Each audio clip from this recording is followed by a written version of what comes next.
Good evening, I'm Chris Funderburg, and my address is on file, and I am the divergent opinion tonight. So what I bring you is an SEL woke glossary. This is a listing of words that you've heard a lot tonight already, and you'll hear during the DIE introduction. You may think you know what they mean, but in the context of SEL, DIE, and CRT, they have different meanings. You may want to write this down. Authentic, lived experiences of people not in positions of power that does not contradict capital T theory, meaning CRT. Example, Larry Elder is the black face of white supremacy because he does not speak with an authentic black voice. Diversity is more than just acknowledging and tolerating differences. It is a set of conscious practices that involve understanding and appreciating interdependence of humanity, cultures, and natural environment, practicing mutual respect for qualities and experiences that are different from our own, understanding that diversity includes not only ways of being, but also ways of knowing, ways other than science, recognizing that personal, cultural, and institutionalized discrimination creates and sustains privileges for some while creating and sustaining disadvantages for others.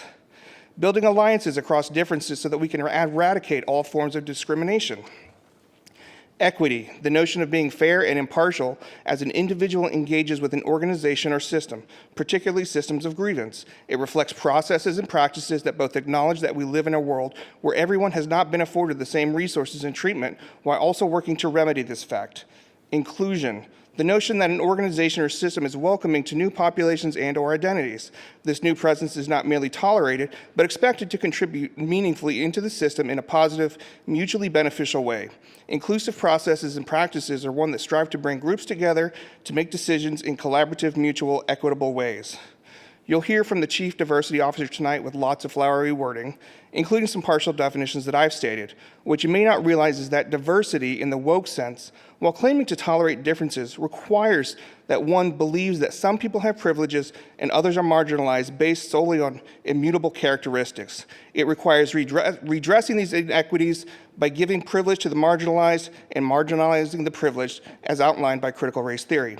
Equity is simply a new definition of Marx's from each according to their ability to each according to their need. School resources are finite and should be applied equally. Equity wants to take resources from the privileged and apply it to the marginalized. There's a fun graphic at the presentation that I'm sure many of you have seen, with 3 people looking over a fence and the rocks are redistributed so that everyone can see over the fence. It fails to acknowledge finite resources by producing 2 rocks out of thin air. Inclusion sounds great, but it doesn't mention that it requires thought compliance. That being that one must accept other identities or they themselves will be excluded. Example, believing that transgenderism is a mental illness is not inclusive and therefore must be excluded. How can you be inclusive and exclusive at the same time? Only the woke could come up with a system like that. Enjoy the presentation. Note that it doesn't address how any of these things has improved anything for students. Thank you. Thank you. Mr. Fundering.